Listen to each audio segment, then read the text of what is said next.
నిలదీసి నిక్కు తేల్చవమ్మ ఏది నిజం జరిగేటి రణం భవితకు అంట నిలిచి భరోసివ్వు ఒక్క క్షణం. నమస్తే, మేడారం టీవీ ఛానల్ కు స్వాగతం, సుస్వాగతం.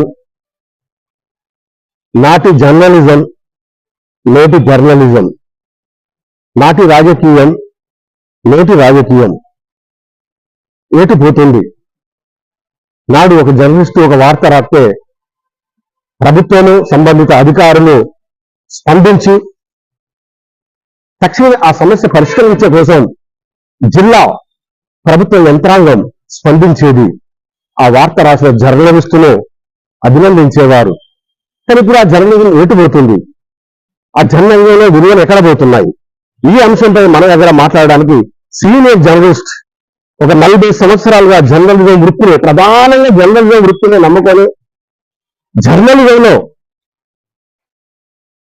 నీతి, న్యాయం, ధర్మం, జర్నలిజం విలువలకు కట్టుబడి పనిచేస్తున్న పాత్రికేయులు ఎందరో ఉన్నారు. 40 సంవత్సరాలుగా కలం బట్టి ఇంతవరకు దించకుండా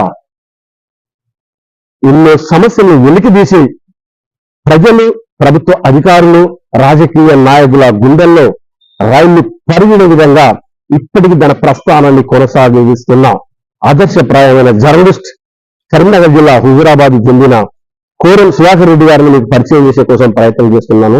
ఆయన జర్నలిజం ఎలా ఉంది, నాటి జర్నలిజం, నేటి జర్నలిజం అనే అంశంపై. సార్ నమస్తే సార్, ముందుగా మీకు కంగ్రాచులేషన్ సార్.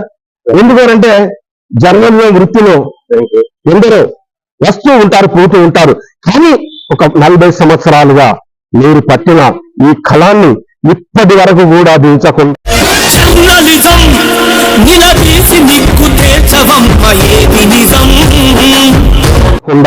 ఈ కలంతో తన గళాన్ని విప్పి ఎన్నో సమస్యలను వెలికితీసి ప్రభుత్వ అధికారులు, ప్రజల గుండెల్లో, రాజకీయ నాయకుల గుండెల్లో దడలు పుట్టిస్తూ రాజకీయ విశ్లేషణగా ఎన్నో సమస్యలు పరిష్కరించిన కోరం సుధాకర్ రెడ్డి గారికి ఈ సందర్భంగా మా మేడారం టీవీ తరఫున ప్రత్యేక ధన్యవాదాలు తెలియజేస్తున్నాం. వీరి వార్తలు చదివి ఎందరో స్ఫూర్తిగా తీసుకొని ఎన్నో జర్నలిస్టులు తయారై ఇంటింటాయి, వటులుంటాయి అన్నట్టు గొప్ప పేరు గణించిన వారు ఉన్నారు. సుధాకర్ రెడ్డి గారు మన దగ్గర ఉన్నారు. జర్నలిజం ఎక్కడ ప్రస్థానం ప్రారంభమైంది? సార్ నమస్తే. మీ జర్నలిజం ఎక్కడ ప్రస్థానమైంది? మీకు ఈ ప్రాంతంలో ఇంత విలువలు రావడానికి గల కారణాలేంటి? నేను 1988 కృష్ణపట్నం నుంచి ఈనాడు జర్నలిస్ట్ పనిచేశా. అప్పుడు ఈనాళ్ళ నాతో పాటు ఇప్పుడున్న కరీంనగర్ టౌన్ రిపోర్టర్ కొండా లక్ష్మణ్, తర్వాత అల్లం నారాయణ సార్, ఇప్పుడున్న శేఖర్ బ్యూరో ఇన్ఛార్జ్ కరీంనగర్, తను మంతని ఈనాడు ఉండే, అల్లం నారాయణ సార్ ఉండే, నగనూరు శేఖర్ గారు, developer Amar sir bureau chief, వాళ్ళతో పనిచేసే సందం 88 నుంచి 95 దాకా నేను శంకరపట్నం ఈనాడు చేసింది. అప్పుడు నాకు 8 మండలాలు ఇన్ఛార్జ్. 88 తిమ్మాపూర్, అల్గునూర్, వెనవంక, సైదాపూర్, హుజూరాబాద్, కేశవపట్నం, వీటికన్నీ నేను ఇన్ఛార్జ్ చేసి అప్పుడు జర్నలిజం పీపుల్స్ వరకు జర్నలిస్టులకు చాలా వ్యత్యాసం. అటువంటి దశలో నేను చాలా మంది విలేకరులు తయారు చేస్తాను. ఇక్కడ హుజూరాబాద్ లో కానీ, కేశవపట్నంలో కానీ, కరీంనగర్ జిల్లాలో నన్ను స్ఫూర్తి తీసుకుని చాలా మంది జర్నలిస్టులు ఎదిగారు. వాళ్ళు ఉన్నత స్థాయిలో చేరుకున్నారు. వాళ్ళు ఉన్నత స్థాయిలో చేరుకొని కూడా ఇప్పుడు నన్ను గురువు గారు అని పిలిచేటువంటి ఈ సిస్టమ్ లా హుజూరాబాద్ లో చాలా మంది పాత్రికేయులకు నేను గురువు. కానీ నాకు కూడా గురువు తెలుసుకున్నాను. ఇట్లా మేము అప్పుడు వార్తలు రాస్తే పీపుల్స్ వరకు వార్తలు రాసేది, ప్రజలలో వార్తలు రాసేది, అధికారుల మీద వార్తలు రాసేది. ఇమీడియట్లీ ఒక వార్త రాస్తే అప్పుడు కలెక్టర్, ఎస్పీలు, ఉన్నతాధికారులు స్పాట్ కు ఎంక్వైరీ చేసి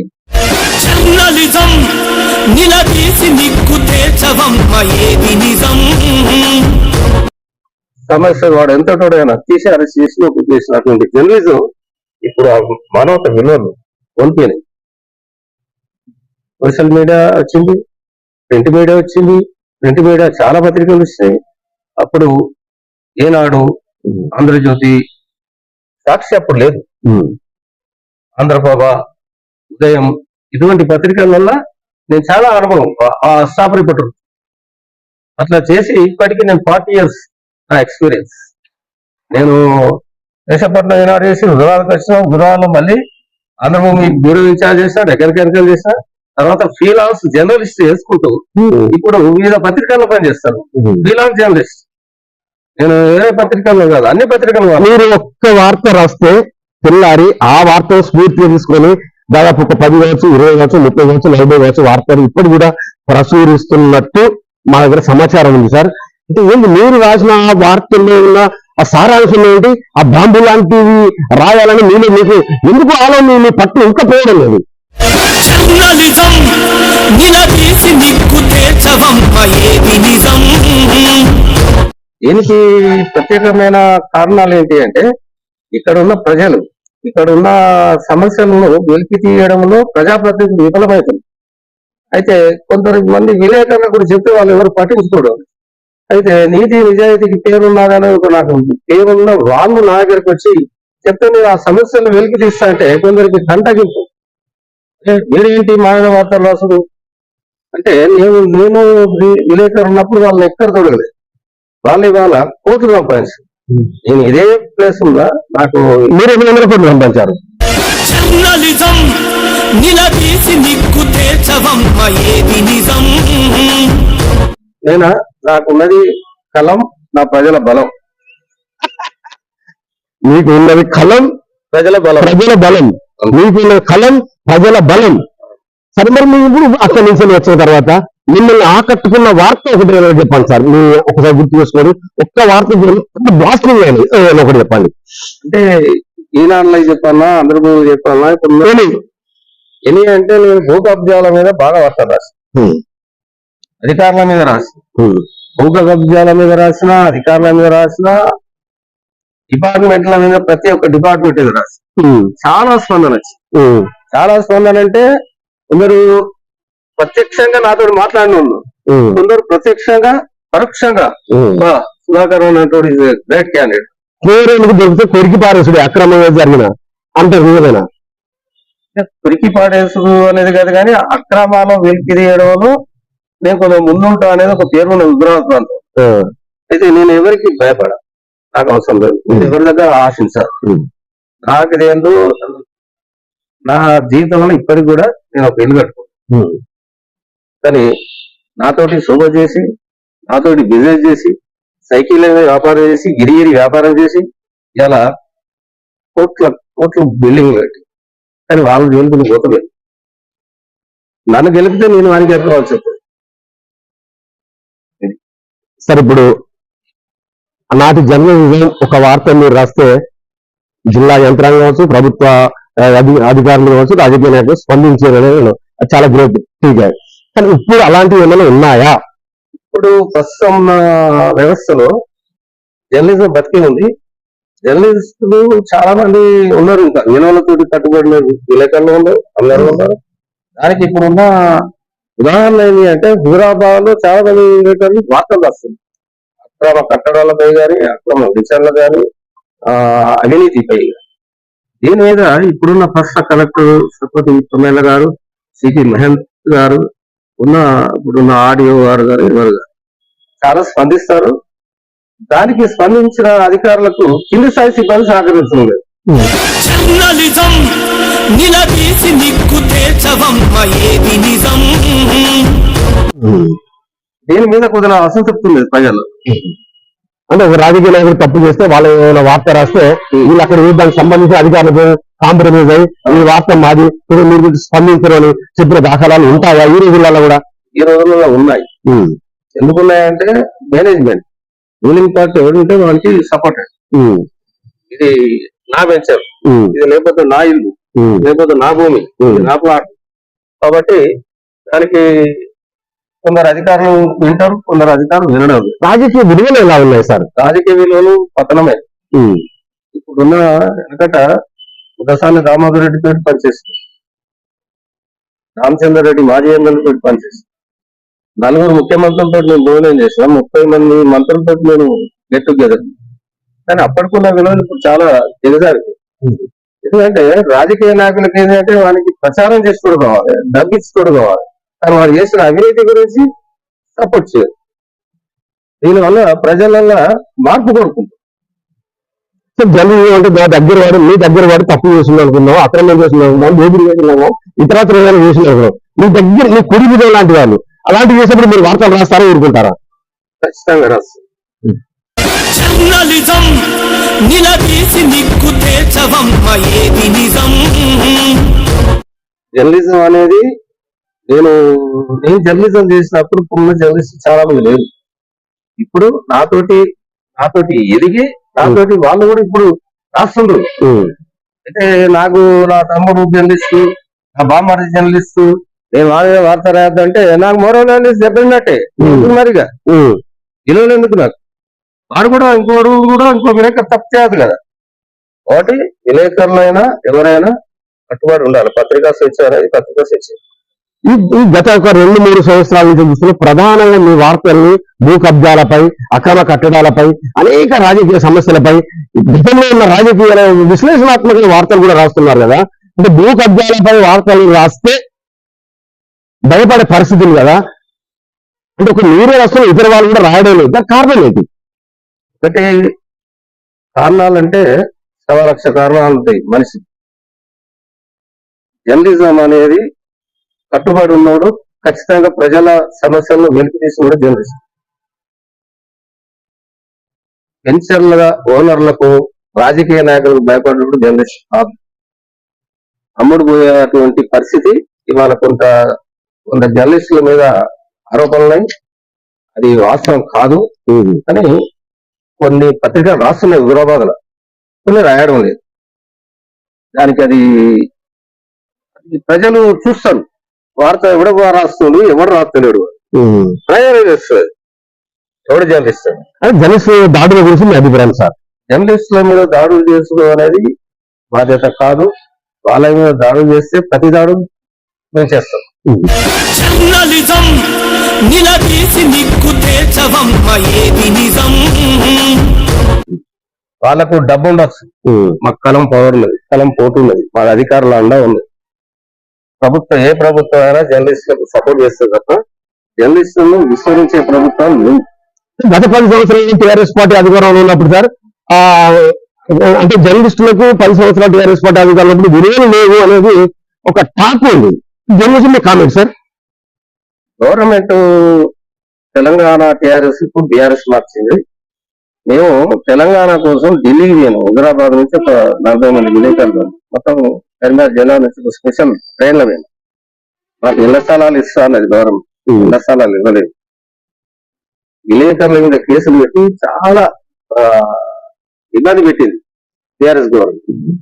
చివరి క్షణంలో మేము కొట్లాడి చేస్తే మొన్న రీసెంట్లీ ఎలక్షన్స్ ముందు ఇక్కడున్న నౌసీల్ ఎమ్మెల్యే పాడికేశ్వర రెడ్డి గారు అప్పుడు చెప్తుండే మాకు జర్నలిస్టులకు ఇక్కడ ఒక 80 మంది జర్నలిస్టులకు ప్లాట్లు ఇచ్చారు. ఆ ప్లాట్ల మీద కొందరు ఈర్ష కక్ష వీళ్ళకెందుకు ప్లాట్లు వచ్చారు కేసేసారు. అంటే జర్నలిస్టులు కూడా కేసేస్తే జర్నలిస్టుల మీద కేసేసే మా జర్నలిస్టులు కాపాడతారు, వాళ్ళు కబులు ఇచ్చుకుంటారు. అది మోరల్ దెబ్బతిన్నట్టే ఇక్కడ హైదరాబాద్. కాబట్టి జర్నలిజం అనేది జర్నలిజం లెక్క ఉండాలి. వాడు ఇంత దావత్ ఇచ్చాడు, లేకపోతే 500 ఇచ్చిండు, 1000 ఇచ్చిండు, జేబులు పెట్టుకుని వస్తే అది జర్నలిజం కాదు. అంటే జర్నలిస్టులు ప్రెస్ మీట్ లో వెళ్తే వీళ్ళకి చాయ్ బిస్కెట్లు ప్రసాదం లాగా, కానీ వాళ్ళకి ప్రసారం ఎక్కువ రాజకీయ నాయకులకు. అంటే దీని గురించి మీరు మీ కామెంట్ సార్? ఏం లేదు, జర్నలిస్టులకు పత్రికా సమావేశాలు పెట్టినప్పుడు ఎక్కడ గానీ, ఢిల్లీలో గానీ, ఆంధ్రప్రదేశ్ లో గానీ, తెలంగాణలో గానీ, హైదరాబాద్ లో గానీ, కరీంనగర్లో గానీ కామన్ ఏంటంటే టీ ఆఫర్ చేస్తాం. ఆఫర్ చేసినప్పుడు టీ తాగుతారు, బిస్కెట్ తాగుతారు, తప్పలేదు అది. కానీ దాన్ని బేసిస్ చేసుకొని వేరే రకంగా ఊహించుకుంటే మాత్రం అది మనం సార్. ఇప్పుడు మీరు రాస్తున్న వార్తలకు స్పందన ఏమైనా వస్తుంది? అప్పుడు కూడా మీకు కళ్ళం ఆగడం లేదు. ఇప్పటికీ స్పందన ఒక సబ్ రిజిస్టర్ మారిపోయింది, ఎంఆర్ఓ మారిపోయింది, కోర్టు నోటీస్ ఇచ్చింది, కలెక్టర్ నోటీస్ ఇచ్చింది, సిపి గారు అక్రమ కట్టడం కూల్చేయమని చెప్పింది. ఇప్పుడు నేను చేయబట్టే హైదరాబాద్ లో ఒక వేల కోట్ల రూపాయల అక్రమ నిర్మాణాలను, అక్రమ వెంచర్లను ఆపించిన ఘనత కోరం సుధాకర్ రెడ్డి దక్కుతుంది. సార్ ఇలాంటి వాళ్ళకి భౌతిక దాడులు జరుగుతాయి కదా, బెదిరింపులు వస్తాయి కదా, అలాంటివి మీకు ఏమైనా జరిగినాయి సార్? నాకు నేను నక్సలైట్లతోటే పోరాడే వ్యక్తి, వీళ్ళతో నాకేమవుతుంది? నాకు అప్పుడే గన్ ఉంది. ఇప్పుడు నేను గన్ లైసెన్స్ ఉంది నాకు, నేను రిన్యూవల్ చేస్తాను ప్రతి సంవత్సరం. నేను బెదిరింపులకు భయపడే వ్యక్తి అయితే నేను ఎప్పుడు అప్పుడే నక్సలైట్ చచ్చిపోతుంది. నేను ఎవరికి భయపడా, ఎవరికి మనం లొంగం, ఎవరి దగ్గర ఆశించ. నాకు వ్యవసాయం ఉన్నది, నాకు కారు ఉన్నది, నేను నా సొంతంగా అనుకున్నా కానీ ఇక్కడ హుజరాబాద్ లో వ్యక్తం దగ్గర లంచం తీసుకుని నిలిపిస్తే నేను ఫెయిల్ ఆఫ్ జర్నలిస్ట్ రిజైన్ చేసేది. సార్ ఇప్పుడు జర్నలిస్ట్ గా తన కంటిలో పడ్డ సమస్యని వెలికి తీసాల్సిన బాధ్యత ఫోర్త్ ఎస్టేట్ గా జర్నలిస్ట్ ఉంటుంది. కానీ తన దృష్టికి వచ్చిన దానికి సంబంధిత వాళ్ళకి ఫోన్ చేసి ఈ వార్త ఇట్లున్నా కానీ కమిట్మెంట్ అవుతూ ఆ వార్త రాయకుండా ఉన్న వారికి మీ కామెంట్. ఈ జర్నలిస్ట్ నేను చెప్పే విషయం కాదు, అయితే ఇది చాలా తప్పు. ఎందుకంటే మా జర్నలిస్ట్ సమస్య సుధాకర్ రెడ్డి నచ్చకపోవచ్చు, ఇంకోళ్ళు సమ్మయ్యగౌడికి ఇంకోళ్ళు నచ్చదు, లేకపోతే ధర్మారెడ్డికి ఇంకోళ్ళు నచ్చదు. వాళ్ళకి చెప్పినప్పుడు వాళ్ళు ఏం చేయాలంటే, అరే కాస్త మేము స్పాట్ పోయి ఆ స్థలాన్ని పరిశీలించి ఇది వాస్తవా కాదా, లేకపోతే ఎంఆర్ఓ కమిషన్ తెలుసుకొని చేయాలి. చేయక ఎవరి అయితే వచ్చిందో వీడియో మనకి ఫోన్ చేసుడు, నీకు ఇట్లా వార్త వచ్చింది నాకు అడవిలో కాముతాడు. అటువంటి కంపెనీ విలేకరులు తొందరగా ఉన్నారు, అందరు లేరు. చాలా జర్నలిస్టులు బెదిరింపులు వస్తాయి, కేసులు అవుతాయి. అలాంటివి మీరు ఎదుర్కొన్నారా? అటువంటి ఎదుర్కోలేదు. కేసులు ఎవరికైనా పెడితే పోరాటం చేస్తాం ముందర. చాలా ఇప్పుడున్న ఎన్టీవీ సిఇఓ రమేష్ అని జగిత్యాల ఆయన ఆర్సించాడు వార్త, ఆయన మీద అటాక్ చేస్తే అప్పుడే మేము బీకారణ చేస్తాం. అటువంటి విలేకరుల పక్షాన ఎన్నో పోరాటాలు చేస్తాం, చరిత్ర రాకుండా. ఉమ్మడి ఆంధ్రప్రదేశ్ లో నేను స్టేట్ టీడబ్ల్యూఏ ఏకగ్రీవంగా ఎన్నిక కరీంనగర్ ఎక్స్ప్లెయిన్ చేసిన press club, Huzurabad press club general secretary చేసిన, ప్రెసిడెంట్ చేసిన అనుభవం ఉన్నది. విలేకరులకు అండగానే ఉంటుంది తప్ప విలేకరుల అక్రమాలను ప్రోత్సహించడం, వాళ్ళు అక్రమాలు చేసిన వాళ్ళకి కూడా నేను వాళ్ళకి చెప్తా, అరే ఎందుకు బాబు మనం ప్రజలలో పేరు తెచ్చుకోవాలని చెప్తా. వాళ్ళు కూడా నా మాట వింటారు. ఇక్కడ మాత్రం హుజరాబాద్ లో అటువంటి విలేకరులు అయితే లేరు నాకు తెలిసి. అందులో అందరూ విలువల కోసమే కట్టుబడతారు. కొందరు బలం చేస్తారు, ఏంటి అంటే వీడు అల్లంగా వాడు ఇంకో తాగుతాడు, వీడే తాగుతాడు, వీడే తాగుతాడు రాజకీయ నాయకుడు, మరి వాడే బలం చేస్తాడు. కాబట్టి మౌనం కూడా చెప్తా, వరంగల్ లీసులు పెట్టుకోకూడదు బాబు, తాగేయాలంటే నన్ను నేను తాగిస్తాను. నేను అది అంతే తప్ప విలేకరులది అనేది కాదు. రాజకీయ నాయకులు కూడా ఇక్కడ విలేకరులు వాడుకుంటారు, పావులు లెక్క వాడుకుంటారు. ఆ గుప్పిట్ల పడద్దని మీ ఛానల్ తరఫున మా హుజరాబాద్ పాత్రికేయులు కానీ, రాష్ట్రంలో ఉన్న పాత్రికేయులు కానీ దొంగద్దు అని నేను ఏ సందర్భంగా మీకు. సార్ ఇప్పుడు గత 10 సంవత్సరాలు బీఆర్ఎస్ ప్రభుత్వం అధికారంలో జర్నలిస్టులకు న్యాయం జరిగి కనీసం ఒక ప్లాట్ కూడా ఇవ్వలేదు అన్నారు. మరి కాంగ్రెస్ ప్రభుత్వం వచ్చింది కదా, ఈ ప్రభుత్వానికి మీరు ఒక సీనియర్ మోస్ట్ జర్నలిస్ట్ గా ఈ ప్రభుత్వాన్ని ఏం కోరుతున్నారు? నేను కోరేది ముఖ్యంగా ఏంటి అంటే, చాలా మంది జర్నలిస్టులు చాలా జీతాలతో బతుకుతారు. కొందరు అప్పుడు నేను 89, 90లో కొందరు విలేకరులు తెల్ల మీద పుస్తకాలు అమ్ముకొని చందాలు కట్టారు. అంటే ఆ పత్రికల యాడ్స్ కట్టలేకుండా అటువంటి స్థాయిలో జర్నలిస్టులు ఇప్పుడు లేకపోవచ్చు, కొందరు ఉన్నారు కావచ్చు. కానీ పత్రికలు కూడా జర్నలిస్టులను చాలా వేధిస్తున్నాయి. ఏంటంటే యాడ్స్ రేపు యాడ్ లేకపోతే నేను వార్త పెట్టం. ఇది ఈ కాంగ్రెస్ గవర్నమెంట్ ఏం చేయాలంటే, ఇప్పుడున్న రేవంత్ రెడ్డి గారికి మీ చాలా తరఫున విజ్ఞప్తి చేస్తున్నా అంటే, నిర్మాణాలు ఆగిపోయినాయి, నిర్మాణాలను అభిమతించి తర్వాత చాలా చాలా మండలాల్లో జర్నలిస్టులు చాలా ఇబ్బందులు ఎదుర్కొంటారు. వాళ్ళు కూడా ఇందిరా మిల్లు పేరు మీద అందరి జర్నలిస్టులకు కట్టేయాలనేది నేను చాలా తరఫున. సార్ కొన్ని రాష్ట్రాలలో సీనియర్ జర్నలిస్టులకు కొంచెం వాళ్ళకు భత్యం తరఫున అంటే వాళ్ళకు నెలకు దాని గురించి ప్రభుత్వాన్ని మీరు ఏమైనా అడుగుతున్నారు సార్? నేను ఇప్పుడు కొన్ని రాష్ట్రాలు ఉదాహరణ చెప్తే, మహారాష్ట్ర, మధ్యప్రదేశ్, ఉత్తరప్రదేశ్, ఢిల్లీ, అస్సాం, మన పక్క రాష్ట్రం ఉన్న తమిళనాడు రిటైర్డ్ అయిన జర్నలిస్ట్. ఇప్పుడు నేను కూడా రిటైర్డ్ కావచ్చు, కాకపోవచ్చు. కొందరు అంటే సీనియారిటీని బట్టి సీనియారిటీని బట్టి విలేకరులకు ఈ ప్రభుత్వం తరఫున రేవంత్ రెడ్డి గారికి ముఖ్యమంత్రికి చేస్తున్న, తర్వాత ప్రశాఖల చైర్మన్ శ్రీనివాస్ రెడ్డి గారికి చెప్తున్న ఒక 10,000 రూపాయలు నెలకు ఇచ్చి కంటిన్యూషన్ జర్నలిస్ట్ ఉన్న పేద కుటుంబాలకు కూడా వాళ్ళకు 5,000 ఇచ్చి రిటైర్మెంట్ పెన్షన్ ఒక 10,000 చేయాలని నేను ప్రభుత్వాన్ని. సార్ ఎంతకాలం ఈ జర్నలిస్టులు ఈ ప్రభుత్వము రాజకీయ నాయకులు ఇంకెంతకాలం ఇలా వాడుకుంటారు? వాళ్ళకి ఏంటి మీరు ఒక సీనియర్ జర్నలిస్ట్ గా వాళ్ళకి మీ వార్నింగ్ ఏంటి సార్? ఎంతకాలం ఇలా వాడుకుంటారు? వాళ్ళ సమస్యలను పరిష్కరించడంలో విఫలమవుతున్నారు కదా. వార్నింగ్ ఇచ్చేది నేను కాదు, నాకన్నా చాలా బలమైన పాత్రికేయులు ఉన్నారు, వాళ్ళు కూడా ఇటువంటి డిమాండ్ చేస్తూనే ఉంటుంది. నేను కూడా ఏది అంటే ప్రభుత్వాలు పాత్రికేయులు చాలీ జీవితం అర్ధరాత్రి పోనట్టు కూడా ముందుకెళ్ళి లేచి ఆ వార్త కవర్ చేయాలి. వార్త కవర్ చేయకపోతే తెల్లారని తీర్పారు పద్ధతి. మరి అటువంటి జర్నలిస్టులకు ప్రభుత్వాలు ఏం ఇస్తారు? వాటి ప్రభుత్వాలు కూడా దీని మీద ఆలోచించుకొని ఒక నిర్ణయం తీసుకొని ఈ జర్నలిస్ట్ సంఘాలకు రాజకీయ నాయకులు ఒక విలేకరు రాకపోతే ఈ విలేకరు ఎందుకు రాలేదా అని మళ్ళీ ఫోన్ చేసి రప్పించి ఆ ఛానల్ తోటి వార్తలు రాసుకున్నటువంటి రాజకీయ నాయకులు, ఎంపీ లేరు, ఎమ్మెల్యే లేరు, మంత్రులు వాళ్ళు కూడా జర్నలిస్టులకు సపోర్ట్ చేసి ఉద్యమానికి. జర్నలిస్టులు కలుసుకుంటే ప్రభుత్వాలు కూలిపోతాయని ఒక సీనియర్ పాత్రికేయుడు అన్న మాట నాకు గుర్తొస్తుంది. నిజమే సార్, ఇది 100% నుంచి జర్నలిస్టే. అది ప్రభుత్వాలు కూలిపోయినటువంటి వార్తలు రాసింది కూడా జర్నలిస్ట్. వెంకటరామారావు ప్రభుత్వం మీద అప్పుడు పుంకాను వార్తలు వస్తే కనీసం ప్రజల నుంచి స్పందన రాలేదు. కానీ వాళ్ళు ఏం చేస్తారు, అదే గోపాల్స్ కుంభకోణం రాస్తే రాజీవ్ గాంధీ ప్రభుత్వమే పడిపోయింది. చేరుకోవచ్చు. అయితే జర్నలిస్టులు విలువలతో కూడిన జర్నలిస్టులు ఇప్పటికీ ఉన్నారు భారతదేశం. ఇప్పటికీ ఆంధ్రప్రదేశ్లో ఉన్నారు, చాలా మంది ఉన్నారు. ఒక కలం పోటీ రాసి పెడితే అసలు ఒక ఆర్టికల్ రాసి ఒక ఎడిటోర్ రాసి వార్తలు పెట్టి అటువంటి జర్నలిస్టులు మన ఉద్రామంలో ఉన్నారు, ఆంధ్రప్రదేశ్ ఉన్నారు, కరీంనగర్. కాబట్టి జర్నలిస్టులు అనేది ఇప్పుడు అంత ప్రభుత్వాలకు కొందరు చెంచాల లెక్క తయారయ్యారు. ఇక ఈ పత్రిక ఈ పార్టీ, ఈ పత్రిక ఈ పార్టీ, దాంతో ప్రజలు కూడా చూసుకుంటారు. ఇది జర్నలిజం అనేది గిదా అనేది కొందరికి సోషల్ మీడియా వచ్చిన తర్వాత ఎలా ఉంది ప్రజల్లో అసంతృప్తి దాని మీద సోషల్ మీడియా తోటి పత్రికల ప్రభావం చాలా పడిపోయింది.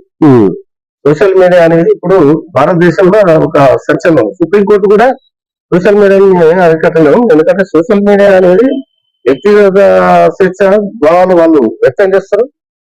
అది ఇప్పుడు తెల్లారి పేపర్ రాకముందే సోషల్ మీడియాలో వాడుతుంది.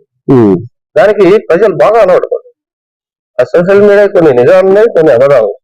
సోషల్ మీడియా అనేది ఇప్పుడు 90% ఈ రాష్ట్రంలో, ఉమ్మడి రాష్ట్రంలో సోషల్ మీడియా ఆవాహన. జర్నలిస్టుల దాడులు జరుగుతున్నాయి ఇప్పటి కూడా, దీని నుంచి ఖండన. జర్నలిస్టులపై దాడులు జరుగుతున్నాయి అనేది అది వాస్తవం. కొందరు బెదిరింపులకు భయపడతారు, కొందరు పేరున్నాడు బాజాప్త వాడు రివర్స్ అయి కొడతారు. అయితే కొన్ని చోట్ల దాడులు జరిగాయి కర్నూలు జిల్లాలో. అంటే ఈ గ్రామ ప్రాంతంలో ఏం లేవు అటువంటి. అయితే అది చాలా దీనికి పోలీస్ డిపార్ట్మెంట్ కానీ రెవెన్యూ డిపార్ట్మెంట్ కానీ సహకరించి జర్నలిస్టుల కుటుంబాలకు రక్షణ కల్పించారు. చివరగా సార్, మంచి వార్తలు రాయాలి అనే దృక్పథం కలగాలంటే అలా ఆ జర్నలిస్టు ఎలాంటి పరిజ్ఞానం ఉండాలి? చాలా జర్నలిస్టులకు అందరికి పరిజ్ఞానం ఉంటుంది. హ్యుమానిటీ సంబంధించినది ప్రజలను కదిలించే వార్తలే, ప్రజల మమేకమైనటువంటి వార్తలే. ఓ రాజకీయ నాయకుని ఇంటికి పరామర్శించుడు, ఓ రాజకీయ నాయకుడు చచ్చిపోతే పరామర్శించుడు, అది వార్తలు కావు. అది వార్తలు ప్రజలలో చైతన్యం. ఒక కుటుంబం ఎంత అవస్థపడతాను, ఒక మున్సిపల్ ఆఫీస్ పోతే ఎంత ఇబ్బంది పడతాం, రెవెన్యూ ఆఫీస్ పోతే ఎంత ఇబ్బంది పడతాం, పోలీస్ స్టేషన్ పోతే ఎంత ఇబ్బంది పడతాం. వాళ్ళు అట్లా చాలా మంది ఇప్పుడు పోలీస్ డిపార్ట్మెంట్ కానీ రెవెన్యూ కానీ అటువంటి కుటుంబాల దగ్గర తీసుకుంటారు. ఇక్కడ కొన్ని చోట్ల చేస్తలేరు. అది దాన్ని కూడా జర్నలిస్టులు కలెక్టర్ దృష్టి తీసుకుపోవాల్సిందిగా. థ్యాంక్ యూ సార్, మీ అమూల్య సమయాన్ని మాకు కేటాయించి చాలా చక్కటి విషయాలు జూనియర్ సీనియర్ జర్నలిస్టులకు, రాష్ట్రంలో ఉన్న ప్రజలకు, ఉమ్మడి తెలుగు రాష్ట్రాల ప్రజలకు కూడా సీనియర్ జర్నలిస్ట్ గా మీరు చేసిన ఒక అమూల్యమైన సందేశాలు ఇలా అనేకం ఉన్నాయి. కానీ ఏమైనా కానీ జర్నలిస్టు అనే వ్యక్తి సమస్యల పట్ల స్పందించాలి తప్ప ఓ సావుకాడికి పరామర్శించి ఓ పెళ్లికాడికి వాళ్ళ అక్షింతలు వేయడము, అనేక ఇలాంటి చిన్న వార్తలు రాయడంలో మనకు పేరు రాదు. సమస్యను వెలికి తీసిన వాడే అసలైన జర్నలిస్ట్. ఏమైనా కానీ రాజకీయ నాయకులు కొమ్ము కాసి మనకు కనిపించిన వార్త రాకపోవడము, ఆ వార్త రాకపోవడం వల్ల జర్నలిస్టు ఉన్న విలువలు పడిపోవడం జరుగుతున్నాయని నేను సీనియర్ జర్నలిస్ట్ గా ఎన్నో సమస్యలు పలికి తీశాను. నాకు ఆస్తులు పాస్తులు ఏమున్నా ఏం లేకపోయినా నా జూనియర్లు కూడా కోటీశ్వరులు అయ్యారు. నేను అది కాదు, నా కలం నా హలం, నేను ఉన్నంత వరకు నా కలం, ఈ కలం కోరం సుధాకర్ గారి కలం, ఈ కలం ఉన్నంత వరకు నేను బలంగా ఉంటాను. నన్ను చూసి 10 కావచ్చు, 100 కావచ్చు, 1000 మంది కావచ్చు, ఎందరో జర్నలిస్టులు నన్ను చూసి ఆదర్శంగా తీసుకొని ఎదిగిన వారు ఉన్నారు. కానీ నా జర్నలిస్టు విలువను కాపాడి ఈ రోజు రేపు పొద్దుగాల మనం రిటైర్డ్ అయినా కానీ రాష్ట్ర ప్రభుత్వం, కాంగ్రెస్ ప్రభుత్వం ఇప్పటికైనా కొంచెం వాళ్ళ పింఛన్ రూపాయలు ఇచ్చి ప్రతి అర్హులైన జర్నలిస్టుకు వాళ్ళకు ఆ ఇళ్ల స్థలాలు ఇవ్వాలని రాష్ట్ర ప్రభుత్వాన్ని కోరుతున్నారు. సోషల్ మీడియా ప్రభావం వల్ల ఎన్నో సమస్యలు 90% పత్రికల వార్తలు రాకముందుకే వార్తలు వస్తున్నాయి. ఆ వార్తలను స్వీకరించి కొన్ని పరిష్కరిస్తున్నారు, కొంచెం పరిష్కరించలేకపోతున్నారు. అలాంటి వార్తలు కూడా మనం చేర్పులు మార్పులు చేసి సమాజానికి చక్కటి వార్తలు అందించినప్పుడే జర్నలిస్ట్, అప్పుడు సమాజం మనం గుర్తిస్తుంది.